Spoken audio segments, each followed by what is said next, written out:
Welcome বন্ধুরা, Bengali kitchen ফুডের আপনাদেরকে স্বাগত জানাই। আপনাদের সামনে শেয়ার করছি একটা টি টাইম স্ন্যাক্স।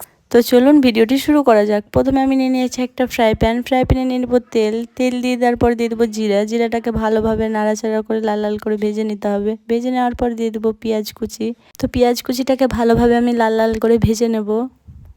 তো আমার ভাজা হয়ে গেছে, এবার দিয়ে দেবো চিলি ফ্লেক্স, দিয়ে দেবো 1 চা চামচ আদা রসুন বাটা।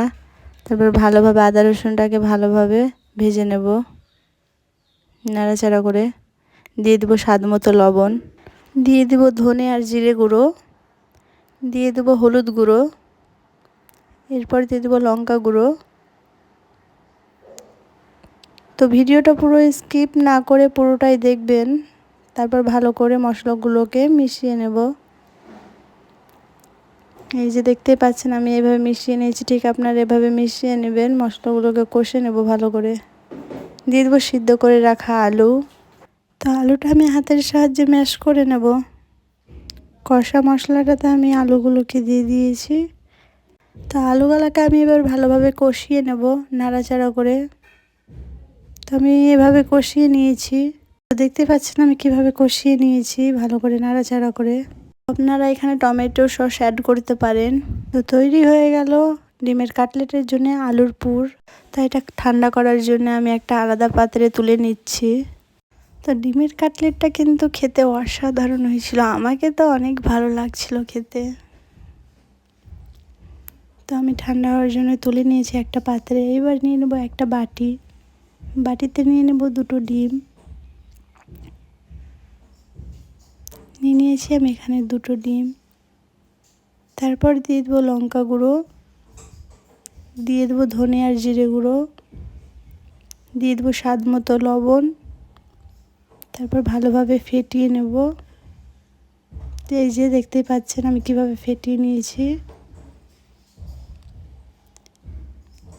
এবার বসিয়ে দেবো ফ্রাই প্যানে দিয়ে দেবো তেলে দিয়ে দেবো ফেটিয়ে রাখা ডিমটা।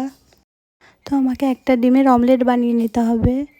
তো ডিমের অমলেটটা যেন খুব নরম না হয়, লো ফ্লেমে দিয়ে অমলেটটা বানিয়ে নিতে হবে।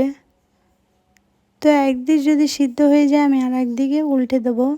তো দেখতেই পাচ্ছেন আমি কিভাবে উল্টে দিয়েছি। তো এই ডিমের কাটলেটটা একবার না হলে বাড়িতে ট্রাই করে দেখতে পারেন, অসাধারণ হয়েছিল। আমি ডিমের অমলেটটাকে 4টে টুকরো করে কেটে নিয়েছি, এই যে দেখতেই পাচ্ছেন। তো আমি আলুর পুরটা করে রেখেছিলাম ওটা ডিমের অমলেটে আমি লাগিয়ে দেব। তো খুব বেশি মোটা করার দরকার নেই, পাতলা করে নিতে হবে। তো 2 সাইডে আমি করে নেব। তো এক সাইডে হয়ে গেছে আমার, আরেক সাইডে লাগিয়ে নেব। তো চারিদিকে দেখে নিতে হবে যেন ফাঁক না থাকে। তো এই যে আমার এটা কমপ্লিট, একটা কাটলেট হয়ে গেল। সেমভাবে আমি সবগুলোই করে নেব।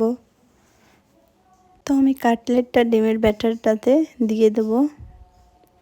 2 সাইডে ভালো করে লাগিয়ে নেব ব্যাটারটা। এই যে দেখতেই পাচ্ছেন আমি কিভাবে লাগিয়ে নিয়েছি।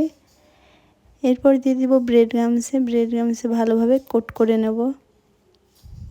তো আপনারা দেখতেই পাচ্ছেন কিভাবে আমি কোট করে নিয়েছি, ভালোভাবে কোট করে নিতে হবে। তো ভালো করে দেখুন আমি কিভাবে কোট করে নিচ্ছি। এই যে দেখতে পাচ্ছেন আপনারা।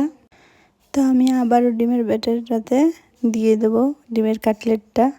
তো ডিমের ব্যাটারটা 2 সাইডে আমি ভালোভাবে লাগিয়ে নেব। আবারও ব্রেড গামসে দিয়ে ভালো করে কোট করে নেব। আপনারা এটা একবারও করতে পারেন, কিন্তু আমি 2বার করলাম।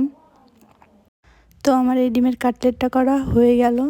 এবার আমি একটা প্লেটে তুলে নিচ্ছি। তো সেমভাবে আমি 4টে করে নিয়েছি, এই যে দেখতে পাচ্ছেন আপনারা। তাই এবার একটা বসিয়ে দেবো ফ্রাই প্যানে দিয়ে দেবো তেলটা গরম হয়ে উঠলে ডিমের কাটলেটগুলোকে দিয়ে দেবো। এই যে আমি দিয়ে দিয়েছি। তো ভালো করে আমি ডিমের কাটলেটের গায়ে তেলটা দিয়ে দেবো। তো আপনারা ডিমের কাটলেটটা একবার না হলে বাড়িতে ট্রাই করে দেখতে পারেন। তো আমি আর একটা দিয়ে দিচ্ছি। তা সেমভাবে আমাকে ভেজে নিতে হবে সবগুলো। তো গাইস দেখতে পাচ্ছেন আমি উল্টে পাল্টে ভালো করে লাল লাল করে ভেজে নেব। দেখতে পাচ্ছেন কতটা লোভনীয় লাগছে, হালকা হালকা লাল হয়ে এসছে। তো আমার ভাজা হয়ে গেছে, এবার আমি একটা ছাকনাতে তুলে নেব।